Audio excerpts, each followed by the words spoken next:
SBP न्यूजमध्ये आपले स्वागत. राज्यावर अवकाळी पावसाचं संकट, कोकण, विदर्भ, महाराष्ट्राला येलो अलर्ट. राज्यात हवामानात सतत बदल होत असून मराठवाडा, मध्य महाराष्ट्र आणि कोकणात अवकाळी पावसाचे सत्र सुरू आहे. गारपिटीमुळे नुकसान वाढले असून येलो अलर्ट कायम आहे.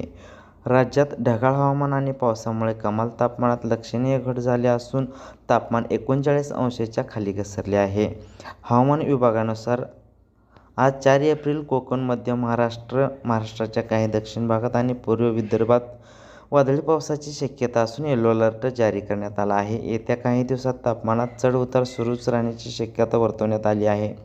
राज्यात अनेक ठिकाणी अवकाळी पावसाने हजेरी लावली असून मराठवाडा, मध्य महाराष्ट्र आणि कोकणातील काही भागात सरी बरसल्याचे पाहायला मिळत आहे. मराठवाड्यात अवकाळी पावसाचा मोठा फटका बसला असून पिकांचे मोठ्या प्रमाणावर नुकसान झाले आहे.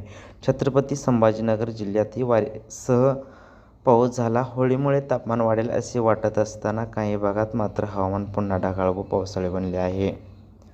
नाशिकमध्येही पाऊस पडून फळबागांचे मोठे नुकसान झाले आहे. हवामान विभागाने काल येलो अलर्ट आणि ऑरेंज अलर्ट जाहीर केला होता.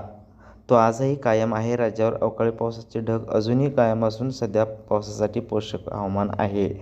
त्यामुळे पुढील काही दिवस अवकाळी पावसाचा धोका कायम राहण्याची शक्यता आहे. कोकणातील रत्नागिरी, सिंधुदुर्ग तसेच सांगली, कोल्हापूर, सोलापूर, धाराशिव, लातूर आणि विदर्भातील यवतमाळ, वर्धा, नागपूर, भंडारा, गोंदिया, चंद्रपूर, गडचिरोली या जिल्ह्यात वादळी पावसाचा अंदाज वर्तवून येलो अलर्ट जारी करण्यात आला आहे. उर्वरित राज्यात कमाल तापमानात वाढ होण्याची शक्यता असून काही ठिकाणी विजांसह हलक्या पावसाची शक्यता हवामान विभागाने व्यक्त केली आहे. SBP न्यूज मराठी लाईक करा, शेअर करा, सबस्क्राईब करा.